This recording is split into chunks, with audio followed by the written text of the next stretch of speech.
안녕하세요. 저는 경기도에 살고 있는 40대 초반 직장인 여성입니다.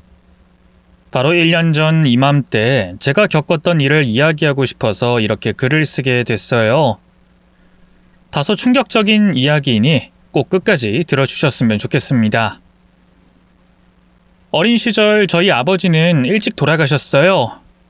그때가 제가 5살 때라서 아버지에 대한 기억도 별로 없죠. 부분적으로 떠올랐던 건 입이 굉장히 거칠었다는 것 정도였습니다. 욕이 뭔지, 나쁜 말이 뭔지 모르는 나이였음에도 불구하고 늘 인상을 쓰고 소리를 지르고 있다는 건 알 수 있었으니까요. 돌아가신 이유도 그것과 크게 다르진 않았습니다. 동네 친구와 싸우다가 넘어지면서 머리를 다치게 됐는데 그게 원인이 돼서 돌아가시게 됐다 하더군요. 병원에 가지 않고 시름시름 앓다가 너무 늦게 병원을 찾아 손을 쓰지도 못했답니다. 그런 이유 때문인지 홀어머니는 저에게 습관처럼 이런 이야기를 하셨죠. 남자다운 거 다 소용없다. 나 너희 아빠 만나서 하루도 속편한 적이 없었어. 연애하고 결혼 초에나 남자답고 날 지켜줄 수 있어서 좋다 그랬지만 살아보니 아니야. 알았니? 그럼 어떤 남자를 만나? 남자답지 않은 남자? 말 예쁘게 하는 그런 남자 만나. 그럼 된다. 무뚝뚝하고 그런 놈 말고 달달한 말들을 줄줄 외우는 그런 남자. 표현을 안 해도 알 수 있다는 것도 순 거짓말이야. 아니 말을 안 하는데 어떻게 알아? 무엇보다 너희 아빠를 봐라. 말을 못되게 하니까 사방이 온통 적이고 가는 곳마다 싸움질만 하고 그랬잖아. 너는 그런 놈한테 절대 시집 안 보내. 알았어. 꼭 명심하고 만날게. 됐지? 사실 그때는 그냥 흘려듣긴 했는데 신기하게도 누군가를 만날 때마다 어머니가 했던 말이 떠오르더군요. 기억도 잘 나지 않는 아버지였지만 아무래도 막말하고 시비 걸고 다니다가 돌아가셨다는 걸 들었을 때 충격적이긴 했던 모양이었습니다. 그러니 본능적으로 아버지와는 성격이 다른 사람을 찾으려고 했던 것 같고요. 그렇게 만나게 된 것이 바로 제 남편이었죠. 저와는 5살 차이가 나는 그 사람은 말을 정말 잘했습니다. 그도 그럴 게 그 사람은 소설가를 꿈꾸는 작가였기 때문이었죠.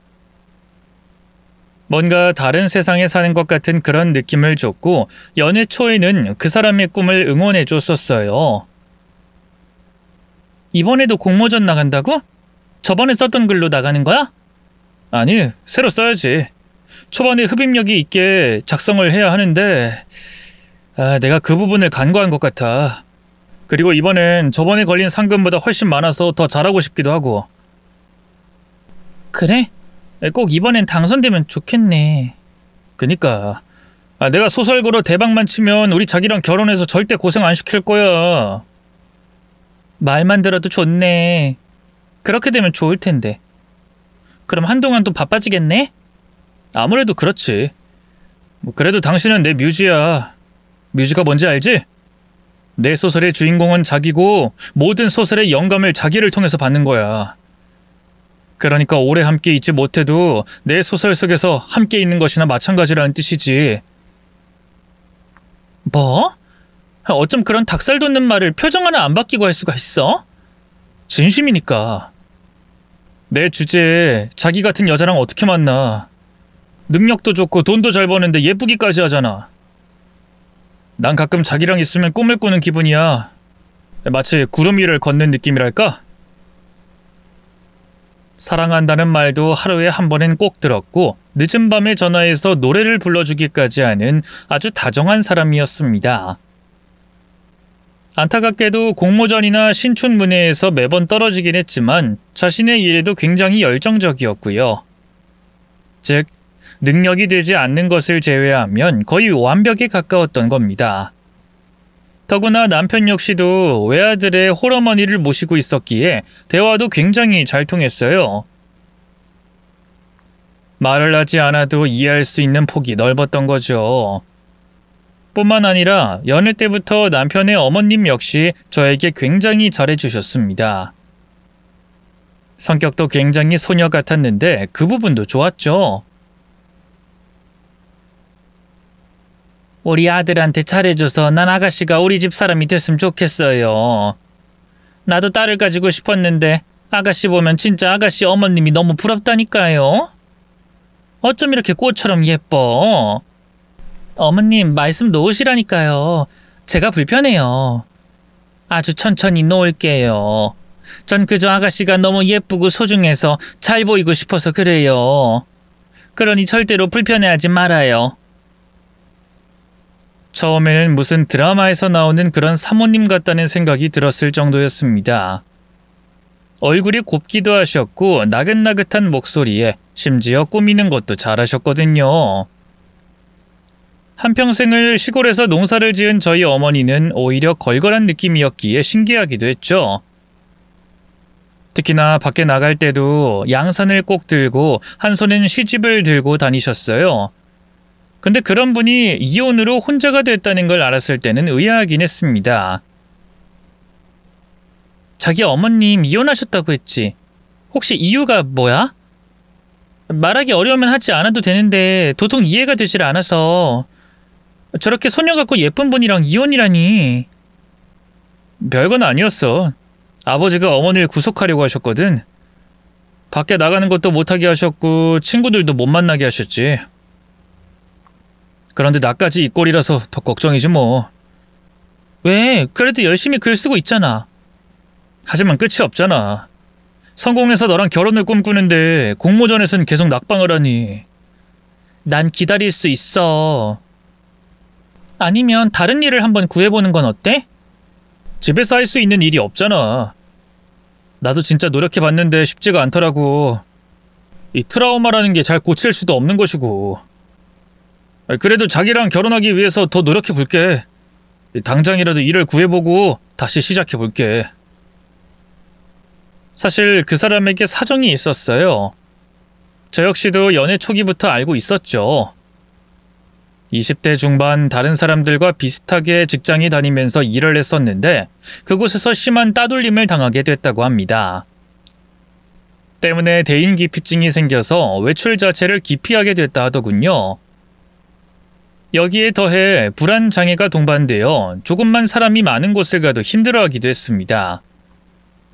다행히 어린 시절부터 글을 잘 쓴다는 소리를 들어왔기에 저와 만나기 딱 1년 전부터 소설가를 지망하게 된 거였죠. 그런 이유로 저를 만날 때도 사람이 없는 곳 혹은 한적한 곳만 다녔고 어머님과 함께 사는 집에서도 자주 만나게 되면서 저희 세 사람이 친해지게 된 거였습니다. 솔직히 그 사람과의 결혼을 결심하는 건 어렵긴 했어요. 모셔야 할 시어머니도 있었고 경제적인 능력이 거의 없는 남편도 문제였죠. 그럼에도 절 위해서 대인기피증까지 이겨내려는 모습을 보고 결혼을 결심하게 됐던 겁니다. 물론 그렇게 할 수 있게 된 이유에는 제가 돈을 꽤 잘 벌었기 때문이기도 하고요. 비록 시골 출신의 넉넉하지 않은 형편이긴 했지만 저희 어머니는 저 하나만은 제대로 키우려고 하셨고 저 역시도 그런 어머니를 위해서 이를 악물고 노력해 좋은 대학, 좋은 회사에 취업했기 때문입니다. 거기에 더해서 알뜰한 어머니를 보고 자라서 그런지 저축도 제법 많이 해놨기에 걱정도 없었고요. 그렇게 저희는 남편의 취업과 동시에 결혼을 감행했습니다. 또 시어머니도 함께 모시고 살아야 했기 때문에 서울에서 경기도로 넘어가게 된 거죠. 저희 어머니는 찬성하셨지만 제 친한 친구는 걱정을 많이 했어요. 야, 쭉 서울 살다가 경기도라니. 그냥 지금 있는 집에 남편만 들어오면 되잖아. 내가 가진 돈으로 서울 전세 아파트는 무리야. 그리고 어머님이랑 같이 살려면 크기도 좀 커야 하는데 경기도가 최선이었어. 너 미쳤어? 희진이 넌 몰라. 단순히 누구 하나 데리고 사는 수준이 아니야. 시어머니잖아. 됐어. 좀 불편하긴 하겠지만 늘 아들이랑 함께 사셨던 분인데 결혼했다고 아들만 쏙 빼가는 법이 어딨어. 그리고 어머님 되게 좋은 분이야. 난 결혼하고 시자 들어가는 건 음식도 안 먹어. 그 좋아하는 시금치도 끊었다고. 우리 어머님은 뭐 처음부터 안 좋은 분이었게?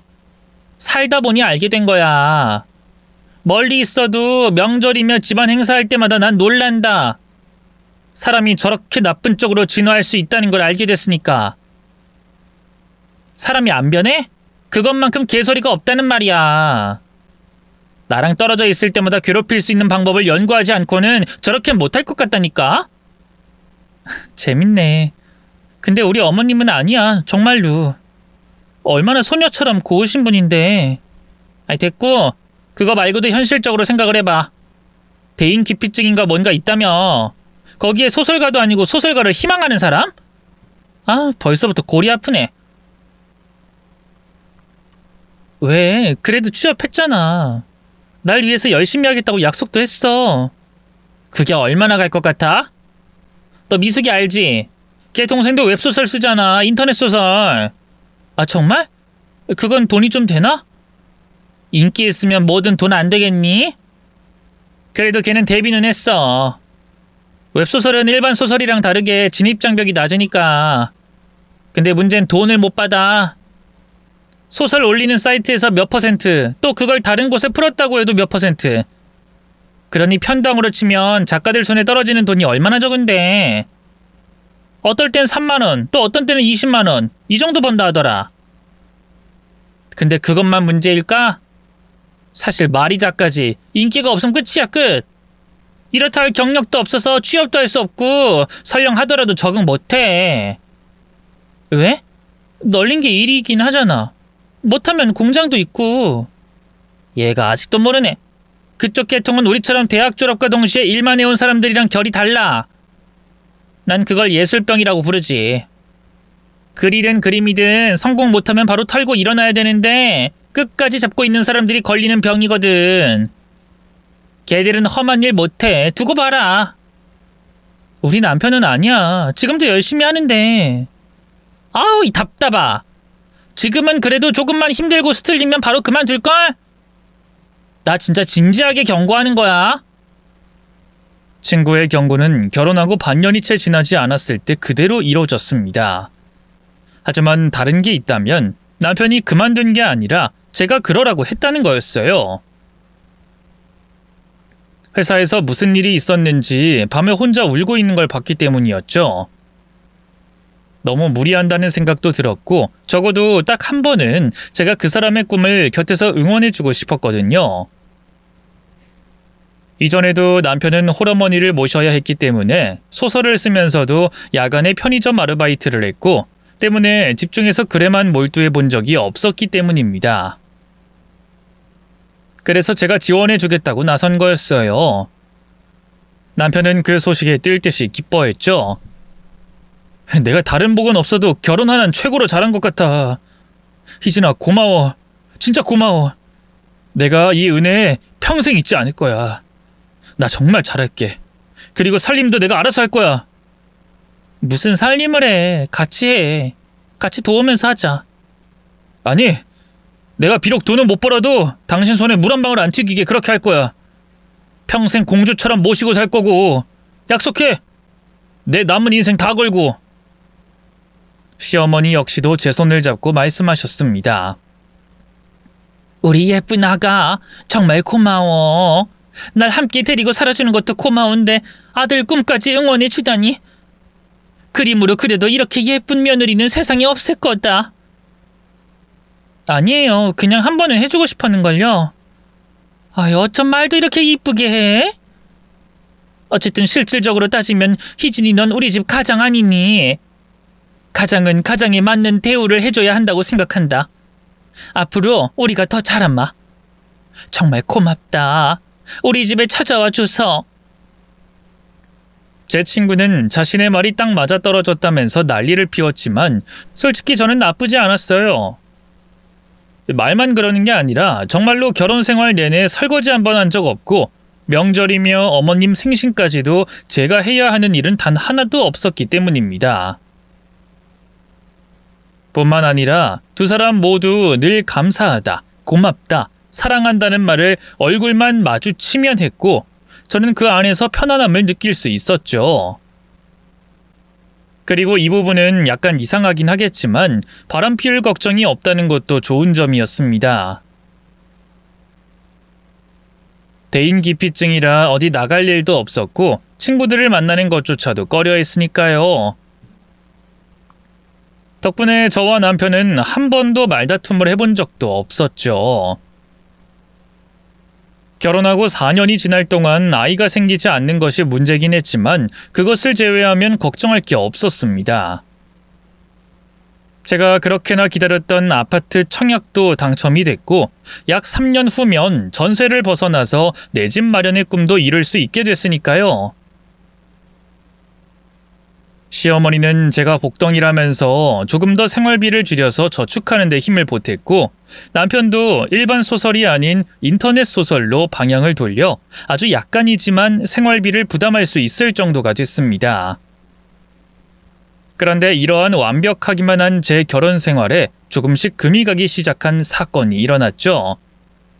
바로 시어머니에게 부자 남자친구가 생기면서부터였습니다. 사실 초반에는 별 걱정을 하진 않았어요. 이전부터 시어머니는 종종 남자친구를 데리고 왔었고 전 그게 나쁘지 않다고 생각했죠. 그러나 이번엔 이전과는 확연하게 느낌이 달랐습니다. 하루는 남편이 제게 부탁을 했죠. 우리 어머니 남자친구 생긴 거 알지? 그분 의사래. 아 그래? 저번에 커피 사오셨던 그분인가? 아님 그 전에 키가 크셨던 그분? 커피 사오셨던 분. 당신이 점잖으신 것 같다고 했었잖아. 그분이 의사라네? 아 진짜 대박이지? 내 평생 의사인 사람이 주변에 한 명도 없었는데 뭔가 신기해. 지금은 은퇴하긴 했지만 예전엔 개인 병원도 운영했던 원장이었다고. 아 그래? 멋지시네. 근데 갑자기 왜? 그러니까 그분이 사별하셨고 딸 하나 있다고 하더라고. 딸은 이혼을 했다는데 집안일을 아예 못한다고 하더라. 유학도 좀 다녀오고 그런다고 한국 음식도 잘 못한대. 근데 어머니는 그분이랑 진지하게 재혼을 생각하고 계신 것 같아. 그래서 좀 잘 보이고 싶은가 봐. 아 정말? 잘 됐네. 우리가 좀 도우면 어떨까 싶어. 그 집에 왕래도 하고 또 아무래도 집에 여자가 없으니까 집안일도 좀 거들고. 어때? 이번에 어머니가 거기 김장 돕는다고 하던데 같이 가자. 뭐? 김장? 아니 무슨 남자친구 집에서 그런 거래. 좀 그건 아니지 않아? 저는 좀 어이가 없어서 웃었습니다. 그리고 그 집에도 딸이 있다면 굳이? 하는 생각도 들었죠. 그런데 남편은 굉장히 진지한 표정으로 제 손까지 잡고 부탁하더군요. 나 당신이랑 단둘이 살고 싶어. 당신 청약돼서 이제 앞으로 2년? 2년 정도면 이사 갈 거고 우리 결혼하고 내내 어머니랑 같이 살았는데 이참에 어머니 재혼시키면 우리 둘만 살 수 있게 되는 게 좋긴 하거든. 그런 생각을 했었어? 난 그냥 셋이 살아도 좋은데. 난 아니야. 솔직히 당신이 그렇게 말해줘서 너무 고마운데 난 당신이랑 둘만 살고 싶었어. 그래서 어머니가 누굴 만나든 별말하지 않은 것도 있고 더구나 저렇게 점잖고 좋은 사람이면 응원해주고 싶은 마음도 크고. 그러니 이번에만 좀 참고 어머니 좀 도와드리자. 이를테면 직장 상사라고 생각하고 최선을 다해서 일한다고 생각하면서 말이야. 아무리 그래도 무슨 사이도 아니고. 내가 이렇게 부탁할게. 어머니도 혼자 걱정 많이 하고 계셔. 나이도 있으신데 무리하게 김장 어떻게 하냐고. 우리 어머니 알잖아. 워낙 고생 한 번 안 하시고 사셨던 거. 응? 남편이 그렇게 진지하게 부탁을 하는데 들어주지 않을 이유가 없었습니다. 솔직히 그전부터 집안일이라고는 나갈 때 겸사겸사 버린 쓰레기가 전부였기에 양심에 찔리기도 했고요. 시어머니가 오죽했으면 이런 부탁을 남편에게만 했을까 생각하니 저 역시도 돕겠다고 하고 말았죠. 하지만 그 당시 전 몸이 좋지 않았습니다. 웹 디자인이라는 직업 특성상 책상에 오래 앉아 있고 늘 만성 피로에 시달리긴 했지만 그때는 유독 더 심했어요. 아무래도 나이가 먹어가니 그러려니 하고 넘겼었는데 잠을 자도 피곤했고 손발이 저린 증상도 있었죠. 그런데 주말 내내 김장을 60포기를 했으니 몸이 말이 아니었습니다. 씻고 자르고 절이고 나르고 야채 손질하고 양념하는 일을 남편과 저 단둘이서 한 거였죠. 시어머니가 한 것은 마지막에 돼지고기 수육을 삶은 게 전부였고요. 하지만 그 일이 끝나고 시어머니는 저를 혼내셨죠. 나한테 중요한 자리인 거 알고 나갔으면 좀 힘들어도 생글생글 웃어줄 순 없었니? 제가 좀 피곤해서요. 죄송해요. 그래도 최대한 웃긴 했는데 그 사람이 미안하다고 앞으로는 이런 짓 하지 말라고 하더라. 그게 무슨 뜻이겠어? 너가 눈치를 줬다는 말을 돌려서 하는 거잖니. 그 점잖은 사람이 그런 말까지 하는 걸 듣고 내가 얼굴을 제대로 들지도 못했다. 이러려고 돕겠다 한 거니? 나 망신 주려고? 아니에요. 정말로 그런 게 아니라 몸이 진짜로 안 좋았어요. 몸이 안 좋기는. 너 요즘에 살찐 거 너도 알잖니? 잘 먹고 잘 자서 살만 포동포동 찐 것 같구만. 그래서 몸이 굼뜬 거 아니니? 숨도 헉헉거리고. 내가 너 예뻐하고 좋아하지만 이번엔 정말로 실망이다. 나한테 얼마나 중요한 사람인데. 저한테 그런 말을 하면서 눈물까지 흘리는 시어머니를 보자 미안한 마음도 들어 계속 사과를 했지만 그때부터 사이가 나빠지기 시작했습니다. 딱 하나가 틀어졌을 뿐인데 남편과도 그 무렵부터 사소한 언쟁이 벌어졌고요. 하루는 참다 못한 남편이 제게 따졌습니다. 당신 이제까지 어머니가 저렇게 화내는 거 본 적 있어? 없잖아. 그러니까 먼저 좀 숙이고 들어가면 될 텐데 언제까지 이럴 거야? 양심이 있긴 해? 아니 무슨 양심? 이미 사과 드렸어. 수십 번도 더. 그런데 싫다고 말도 안 하는데 어쩌라는 거야? 이게 안 숙인 거야? 진짜 답답하다. 제대로 숙인다는 의미를 몰라? 직접 가서 새 아버지한테 사과를 해야 될 거 아니야? 막말로 어머니랑 결혼하게 되시면 당신한텐 시아버지야. 아직은 아니잖아. 그리고 대뜸 가서 사과하라니. 내가 그 입장이면 더 당황할 것 같은데. 당황이든 부담스러워하든 그건 사과를 우선 하고 생각해야 될 문제지. 예전엔 그래도 딱딱 알아서 하던데 이런 쪽으로는 영 머리가 안 돌아가? 이제까지 결혼 생활 내내 내가 이런 말 한 적 있어? 어머니 매번 울고 속상해하고 나도 중간에서 돌아버릴 것 같다고. 그게 끝이야? 또 없어? 정말 당신 말처럼 사과만 하면 되는 거야? 전에도 그랬잖아. 김장만 하면 된다고. 근데 김장 끝나고 그 집 청소하고 이불 빨래까지 했어. 그 정도면 사과로 충분한 거 아니야? 그땐 웃어 보인다고 얼굴에 경련이 일어나는 줄 알았다고. 나이 드신 분들이잖아. 또 그게 사과도 아니고. 앞으로 그 집에서 일하는 건 나 혼자 가서 할 테니까 당신은 사과만 제대로 해. 이왕이면 좀 친하게 지내려고 노력이라도 하고. 어머니가 당신한테 이제까지 어떻게 했는데 양심이 좀 있어봐라. 안 그래도 일에 치여서 죽겠고 몸도 아픈데 남편과도 사이가 안 좋아지니 미치겠더군요. 그래도 정말 마지막이라고 생각하고 시어머니의 남자친구분 댁까지 가긴 했습니다. 정확히 사과는 아니고 앞으로 잘 지내고 싶고 뭐든 도와드리고 싶다는 식으로 말이죠. 다행인지 그분은 마음에 뭔가를 담아두신 것 같아 보이진 않았어요. 아니, 더 정확히는 제가 찾아온 것도 이해를 하지 못하셨습니다. 말은 정말 고맙고 저를 돕겠다는 것도 너무 감사해요. 하지만 그 마음만 받겠습니다. 제가 정숙 씨한테도 누누이 말했는데 솔직히 제 입장에선 좀 부담스럽습니다. 아가씨도 그렇죠? 네? 부담스러우셨다고요? 저는 그 말을 이해하지 못해서 몇 초 동안 눈만 껌뻑거리다가 다시 물었죠. 혹시 두 분이 교제하는 사이가 아닌가요? 교제라 뭐 비슷할 순 있겠죠. 하지만 제 나이에 연애를 할 것도 아니고 뭐 재혼을 하더라도 그건 그때 가서 할 문제지 아직 정해진 것이 없어요. 그저 서로 좋은 마음으로 만나고 있는 건 맞지만 재혼을 한 뒤에 가족들과 정식으로 인사하고 싶지 이런 식은 좀 불편해요. 그래도 그냥 마음이라고 생각하시면 어떨까요? 아직 확실한 게 없다 하더라도 저희 어머니는 이것저것 해드리고 싶은 마음에 그러신 거니까요. 알아요. 그래서 그간 그냥 두긴 했었죠. 근데 몇 번 보고 이야기를 듣다 보니 아가씨가 그 집의 가장인 것 같은데 혹시 제가 이해한 게 맞을까요? 저는 어색하게 웃으면서 질문에 대답했죠. 네, 그렇죠. 처음엔 몰랐는데 천천히 알아가다 보니 저도 뒤늦게 알게 되었고 그게 마음에 참 걸리더라고요.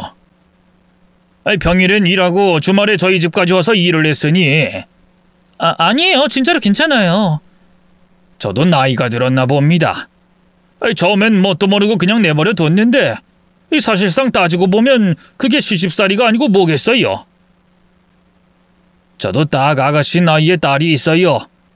한번 본 적이 있나? 이름이 지혜인데 걔 아가씨랑 다르게 할 줄 아는 것도 없고 철이 없지만 시집살이를 지독하게 하다 2년 전에 이혼을 했거든요. 그런데 내가 그런 짓을 아가씨한테 했다는 게 참 미안하더라고요. 면목 없습니다. 그래도 앞으로 종종... 아니요. 앞으로는 저희 집에 오지 않는 게 좋겠어요. 일전에 정숙 씨한테도 말은 해뒀지만 정말로 별 의미가 없어요. 김장도 사서 먹으면 그만인 거고 집에 낯선 사람이 있는 게 싫어서 가정부를 정식으로 고용하지 않은 것뿐이지 청소도 빨래도 주기적으로 맡기면 그만이니까요.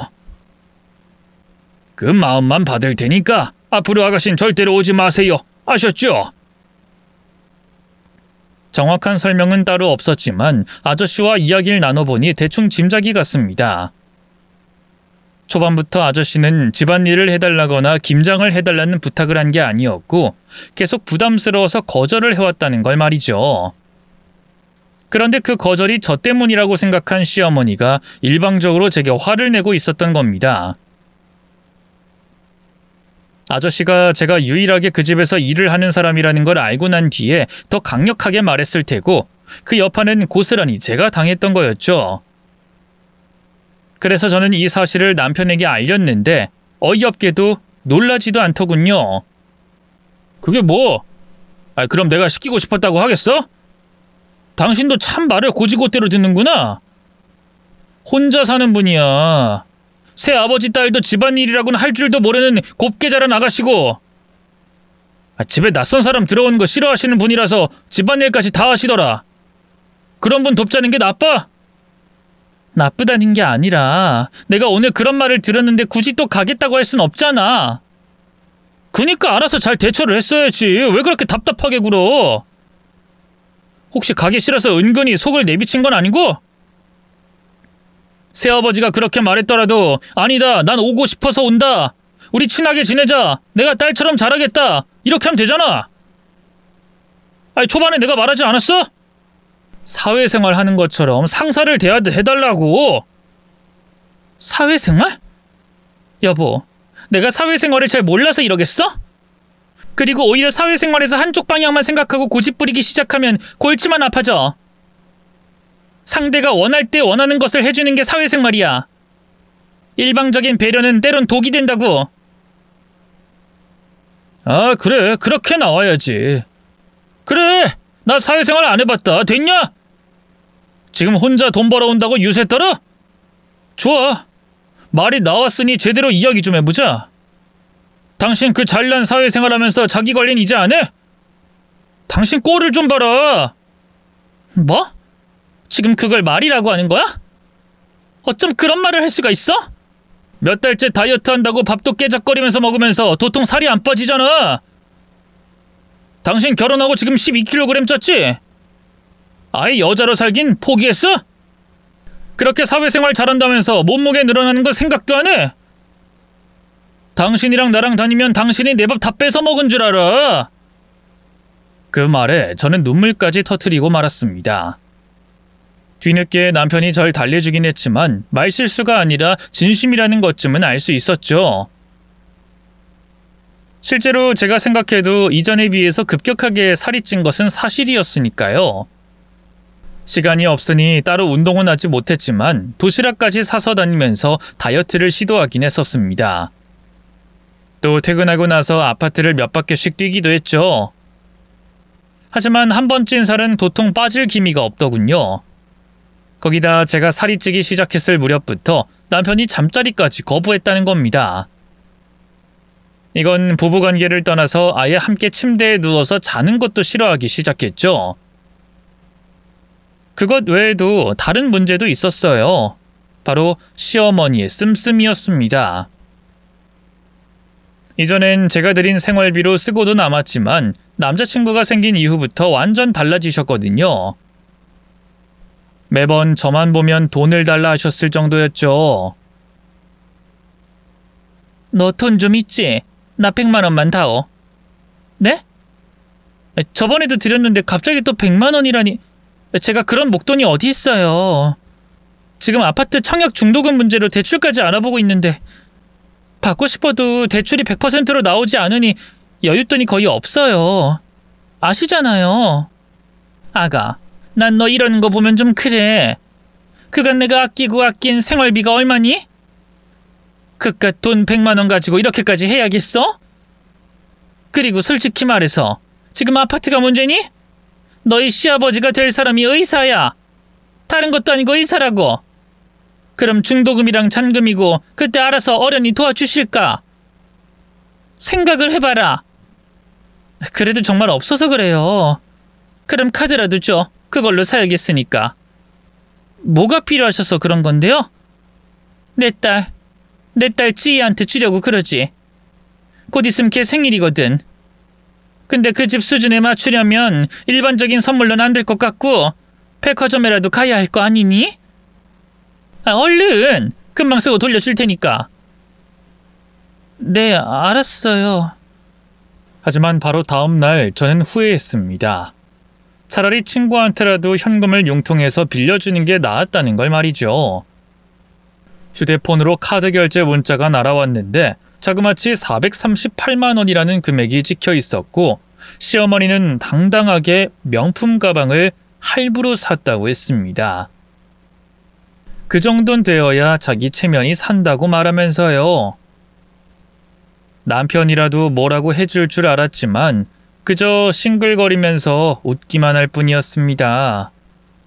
뿐만 아니라 집안 꼴도 완전 엉망이었어요.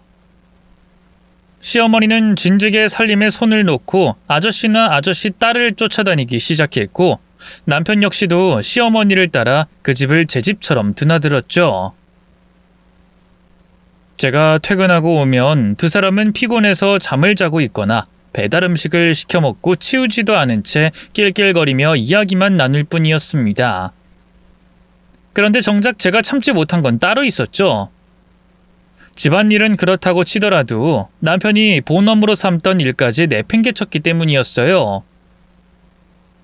당시 작은 출판사와 계약을 하고 연재를 하고 있었는데 새로운 글이 올라오지 않아 알게 된 거였죠. 아주 가끔 글이 써지지 않을 때 며칠은 그런 적이 있었지만 한 달 동안 업데이트가 되지 않아 전 어렵게 말을 꺼냈어요. 당신 웹소설 연재하는 거 마감 안 해도 되는 거야? 그래도 거기가 유일하게 돈 들어오는 곳이잖아. 내가 오늘도 확인했는데 글이 안 올라왔던데? 아이, 말 진짜 함부로 하네. 유일하게 돈이 들어와? 지금 또 돈 벌어오라고 압박하는 거야? 내가 말했지. 글이 막힐 때가 있다고. 당신이 예술을 알아? 작가의 감성을 아냐고? 지금이 딱 그래. 그래서 잠깐 멈췄어. 왜? 아니, 난 그냥 걱정이 되니까. 압박한 게 아니야. 내가 알아서 할게. 그리고 지금 그게 중요해? 안 그래도 머리 복잡해서 죽겠는데. 왜? 무슨 일 있어? 그거 말고 뭐가 중요한데? 있어. 당신은 몰라도 돼.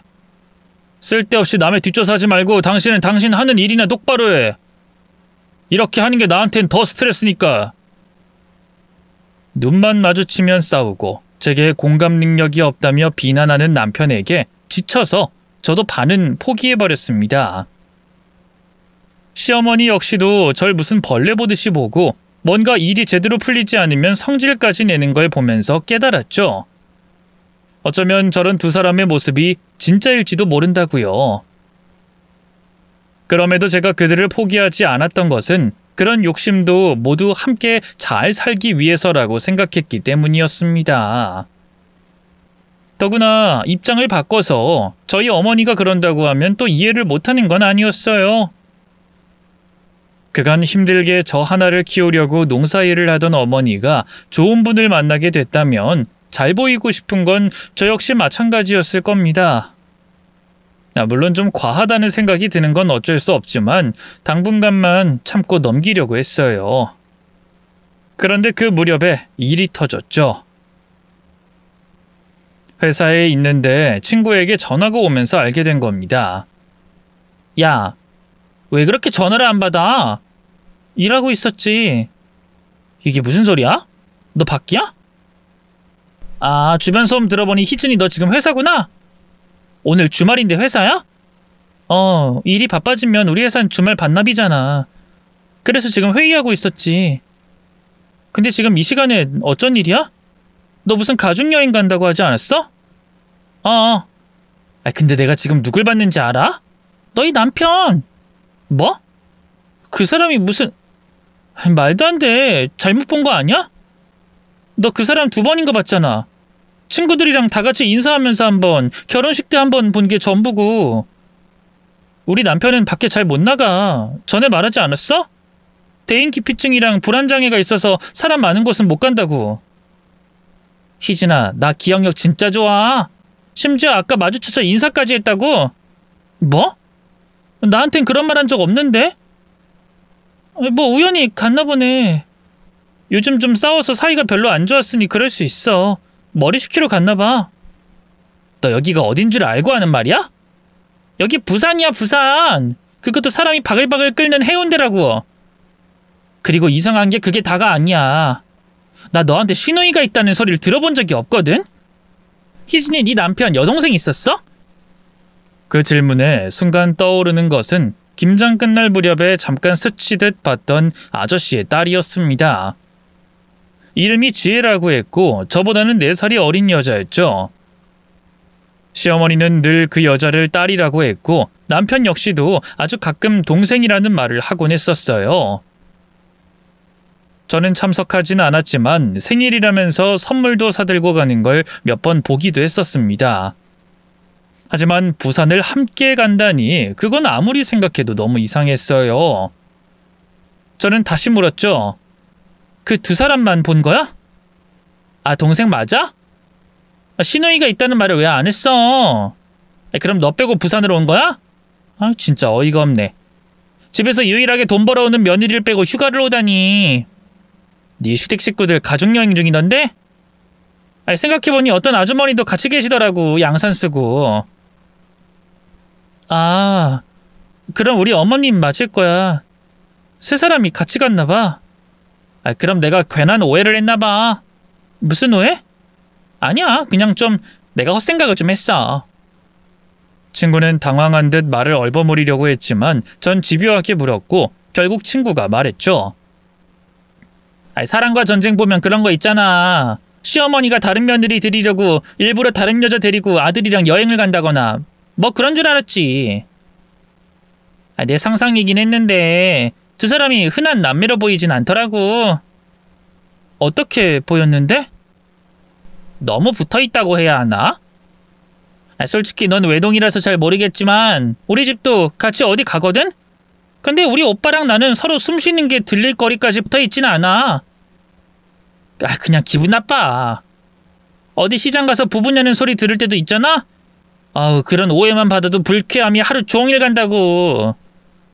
그래서 그런 오해도 받기 싫어서 머리 크고 나서는 매번 뚝 떨어져서 걸어.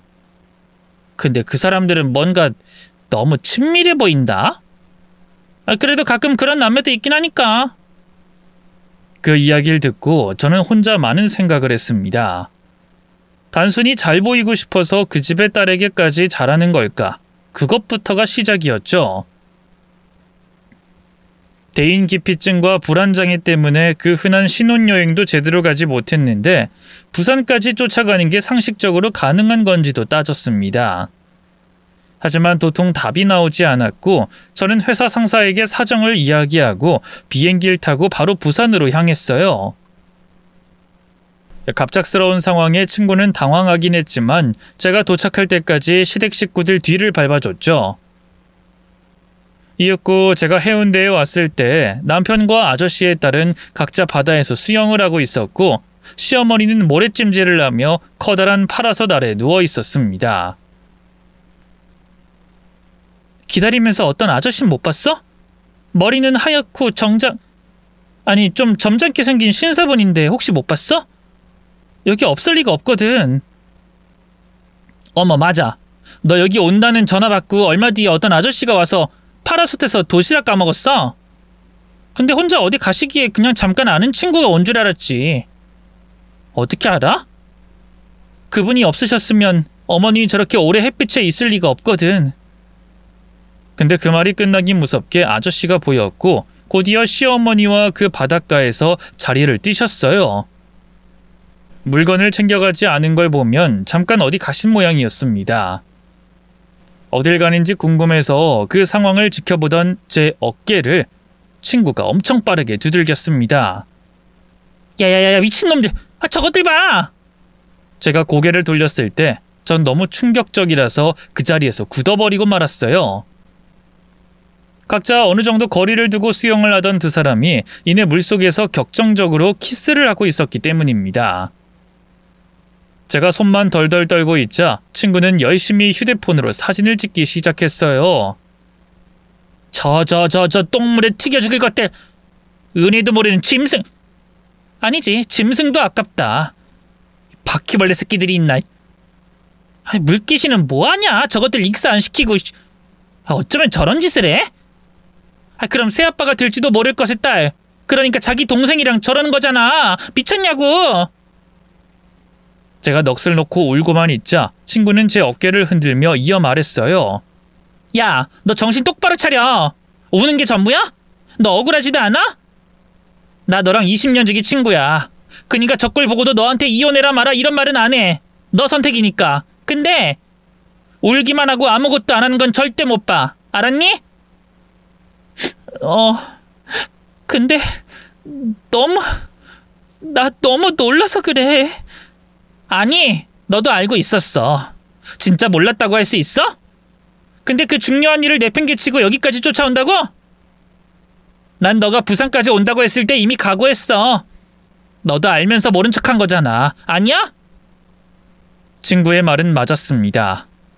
부산까지 시댁 식구끼리 놀러왔다는 말을 들은 순간부터 뭔가 잘못됐다는 걸 알았어요. 단순히 생각하면 저를 따돌리고 자신들끼리 놀러왔구나 하고 서운해하고 넘어갈 수도 있는 일이었죠. 하지만 전 기어코 쫓아왔고 회사 동료들에게도 일을 떠넘기고 온 거였습니다. 그건 저 스스로도 저와 남편이 이전과 다르다는 걸 알고 있었다는 뜻이었어요. 어쩌면 그 이전에 제 외모를 비하하고 잠자리까지 거부했을 때부터 알았던 겁니다. 그저 조금만 지나면 다시 괜찮아질 거라고, 다시 사랑받는 며느리, 아내가 될 수 있을 거라고 외면한 것은 저였던 거죠. 친구는 제 손을 잡아 끌고 남편과 아저씨의 딸이 있는 곳으로 갔어요. 처음엔 너무 무서워서 손을 뿌리치고 싶었는데 절 보고 짜증이 가득한 표정으로 물 밖으로 나오는 남편의 모습을 보자마자 저도 모르게 그 인간의 뺨을 후려쳤죠. 이게 무슨 짓이야? 당신 미쳤어? 뭔가 오해를 하는 모양인데 지혜랑 나만 온 게 아니야. 당신 친구랑 마주쳤을 때 오해할 수 있다는 건 알긴 했는데 여기까지 쫓아올 일이야? 어머님이랑 아저씨 오신 거 알아. 그리고 두 사람이 무슨 짓을 했는지도 봤고. 남편은 그 말에 당황했는지 지혜라는 여자에게 눈짓을 보내고는 제 어깨를 잡았습니다. 오해야. 뭘 봤든 오해라고. 아까 지혜가 물에 잠깐 빠져서 인공호흡을 하긴 했어. 인공호흡? 너는 물 안에서 그걸 하니? 진짜 뻔뻔하다. 아이씨, 당신 의부증 환자야? 왜 가족들끼리 어울리는 자리에서 행패야? 적당히 좀 해라. 너 그거 다 뚱뚱해져서 자격지심 생긴 거야. 알아? 내가 어쩌다가 이런 이야기까지 남 앞에서 해야 하는 건지 모르겠다. 정신과라도 가보지 그래? 그 말을 듣던 전 주먹으로 남편의 코를 때렸습니다. 빗나가긴 했지만 코를 잡고 소리를 꽥 지르기에 발로 남편의 중심을 걷어찼고 넘어지자마자 젖은 모래를 집어서 얼굴에 던져버렸죠. 곁에 있던 친구는 모래를 눈덩이처럼 동글동글 모아서 제 손에 들려주기까지 했고요. 지혜라는 여자는 그 모습에 기겁을 해서 그 자리에서 도망쳤고 남편과 제 주변엔 사람들이 몰려오기 시작했습니다. 이에 친구는 그 자리에서 주변 사람들에게 이놈이 바람 피워서요. 사진은 찍지 말아주세요. 저놈 사진은 찍어도 됩니다. 이런 말을 하며 절 최대한 보호했죠. 저는 모래범벅이 된 남편을 발로 2번 더 차고 친구에게 휴대폰으로 찍은 사진을 달라고 했습니다. 그리고 바로 아저씨에게 전화를 걸어 위치를 물었어요. 제가 걱정이 된 친구는 절 따라가겠다고 했습니다. 아니야, 나 혼자서 해야지. 너도 가족여행 왔는데 나 때문에 너무 오래 있었잖아. 얼른 돌아가 봐. 그래도 혼자서 이런 걸 어떻게 견뎌. 할 수 있어. 저 바퀴벌레들 똥물에 아주 바삭하게 튀길게. 걱정 마. 진짜 잘 튀길 거야. 이제야 내 친구답네. 알았어, 믿고 있을게. 대신 무슨 일 있으면 꼭 연락하고. 저는 친구를 보내고 아저씨가 있다고 이야기한 호텔로 들어섰습니다. 그런데 뻔뻔하게도 아저씨의 딸이 먼저 와 있더군요. 제가 들어서고 얼마 되지 않아서 남편도 모래범벅을 하고 허겁지겁 들어왔고요. 그 상황을 이해하지 못하는 건 아저씨와 시어머니뿐인 듯 했습니다. 남편은 다짜고짜 물에서 사고가 있어서 인공호흡을 했다는 헛소리를 늘어놨고 제가 의부증이 있어서 병원에 가야 한다는 말까지 하면서 공격적으로 굴었어요. 그래서 저는 대꾸도 하지 않고 시어머니와 아저씨에게 친구가 찍은 사진을 보냈습니다. 남편이 여자의 얼굴을 양손으로 잡고 지혜라는 여자는 제 남편의 목을 양팔로 감고 두 사람이 진하게 키스를 하는 사진이었어요. 그걸 본 아저씨는 미간을 찌푸리며 한숨을 쉬었고 시어머니의 표정은 그야말로 새파랗게 질렸습니다. 심지어 남편에게 휴대폰을 집어던지며 찢어지는 목소리로 소리를 질렀어요. 감히 네가 나한테 어쩜 이래? 이래서 너 여행 오자고 했어? 며느리 빼고 오자는 이유가 이거였어? 가족여행이라고 하면서 오자고 한 게 너였잖아. 지혜한테 이러려고 그랬어? 미쳤어? 미친 거 아니야? 오해라고 했잖아. 인공호흡이라고. 인공호흡? 어디서 말 같지도 않은 말을 해. 이게 어딜 봐서 인공호흡이야. 새아버지랑 나랑 재혼할 거 뻔히 알면서 너, 이 미친놈아. 너 같은 것도 아들이라고. 내가 너 이렇게 키웠어? 오냐 오냐 하고 싶은 거 다 하면서 힘들게 키웠다니. 뭘 오냐 오냐 키워? 제대로 인간 구실도 못하는 게 어딜 대꾸를 해? 쉬. 이때 남편의 입에서 희미하게 욕설이 흘러나왔습니다. 그러자 시어머니는 발작하듯 소리를 쳤죠. 너 지금 욕했어? 싹싹 빌어도 모자랄 판에 이렇게 어린 우리 지혜한테 무슨 짓을 한 거야? 더럽고 불결해. 우리 지혜? 우리 딸? 솔직히 엄마랑 새아버지랑 재혼 어느 세월에 할 수 있는데? 매번 한다고 말만 할 뿐이었잖아. 새아버진 계속 고민하고 있는데 엄마 혼자서 그러는 거 내가 모를 줄 알아? 그리고 우리라고 안 이어질 필요가 있어? 우리가 먼저 해도 상관없잖아. 엄마가 원하는 게 정확히 뭐야? 의사 집안이 되고 싶은 거 아니야? 난 아니거든? 난 지혜가 그냥 좋아. 뭐라고? 이런 미친놈이. 시어머니는 남편의 뺨을 때리고 머리도 때렸습니다. 마치 아저씨에게 일부러 보여주기라도 하듯이 때렸고 그럴 때마다 남편의 몸에서는 마른 흙들이 떨어졌죠. 한마디로 가관이었습니다. 두 사람이 그러고 있었을 때 아저씨의 표정은 만감이 교차하는 것 같았고 그 곁에 있던 딸은 눈치를 보며 저를 힐끗거리며 살피더군요. 얼마 뒤 아저씨가 입을 열었습니다. 지혜, 너 저 사람이랑 무슨 일이 있는 거야? 진짜 불륜이라도 저지른 거야? 솔직하게 말을 해봐라. 두 사람이 진지하다면... 이에 시어머니는 무슨 소리냐며 소리를 질렀고 남편은 무릎을 꿇으면서 책임지겠다고 했죠. 저는 그 광경이 기가 막혀 헛웃음을 흘렸는데 지혜라는 여자가 말했습니다. 아빠, 그냥 좀 심심해서 놀아줬어. 그게 전부야. 키스만 좀 했고 다른 건 하지도 않았어. 너 진짜 언제 철들래? 너도 내일 모레면 40이야. 심심! 저 사람은 가정이 있는 남자야. 아니, 웃기잖아.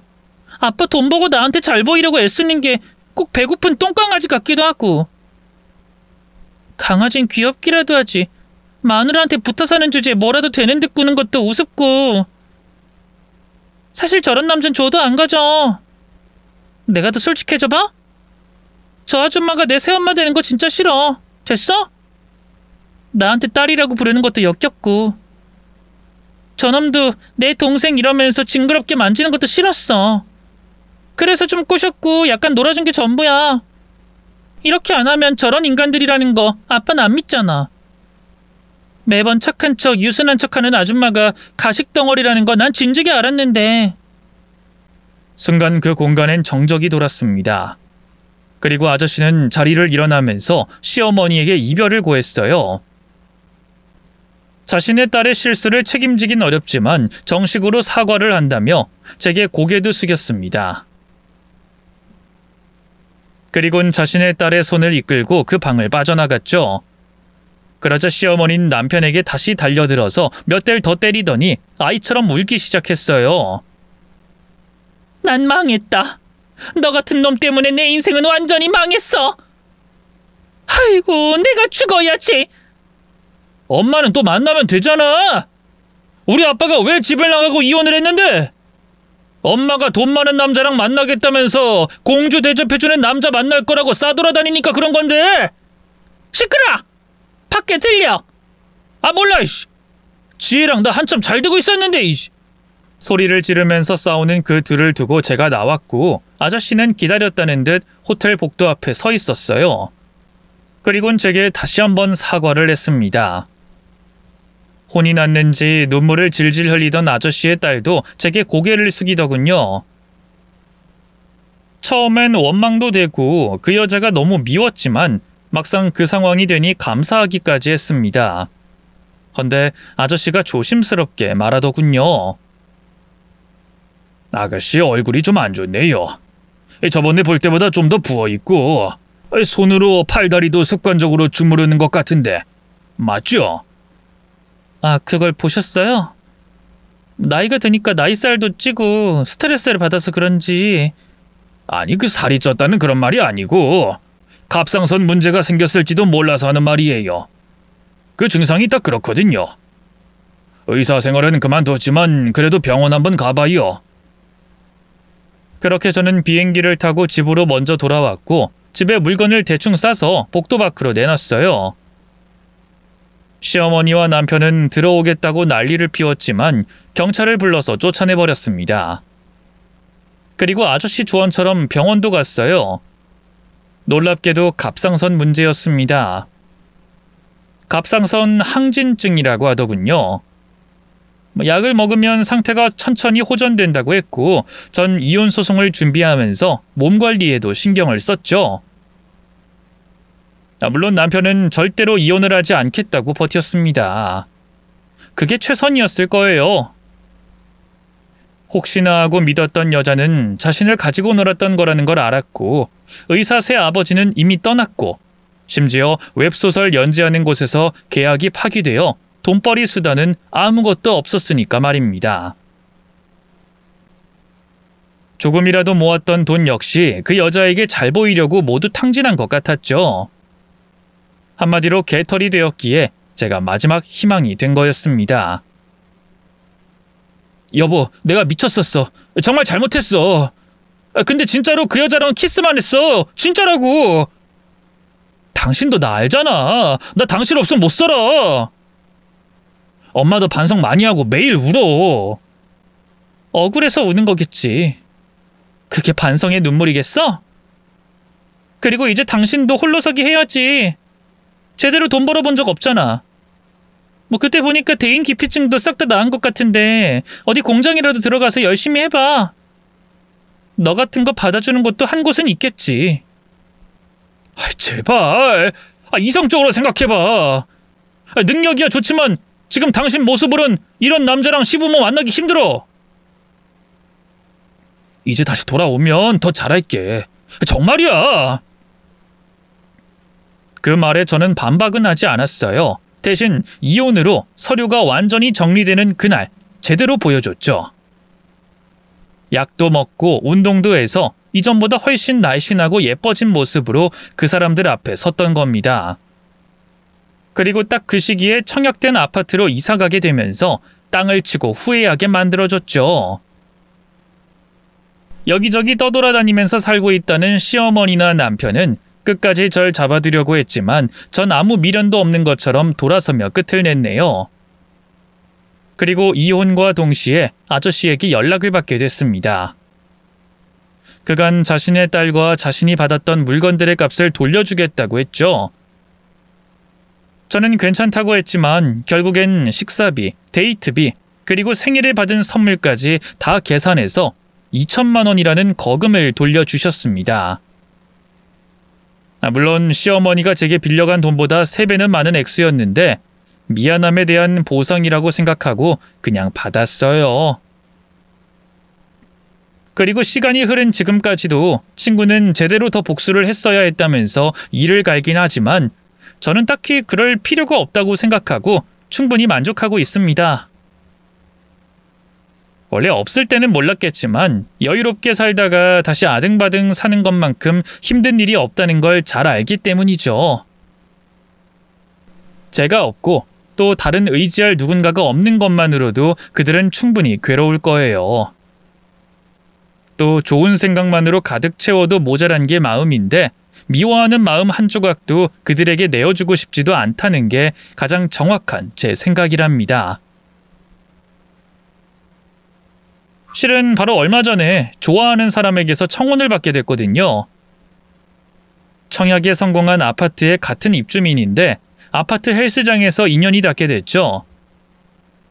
어쩌면 또 어긋나고 배신당하게 될 수도 있겠지만 이전의 기억으로 현재를 괴롭히는 바보 같은 짓은 하지 않을 작정입니다. 다른 분들도 안 좋은 기억은 너무 오래 담아두지 마셨으면 좋겠어요. 끝으로 이렇게 긴 이야기 끝까지 들어주셔서 너무 감사드리고 앞으로 더 행복해지라고 응원 부탁드립니다.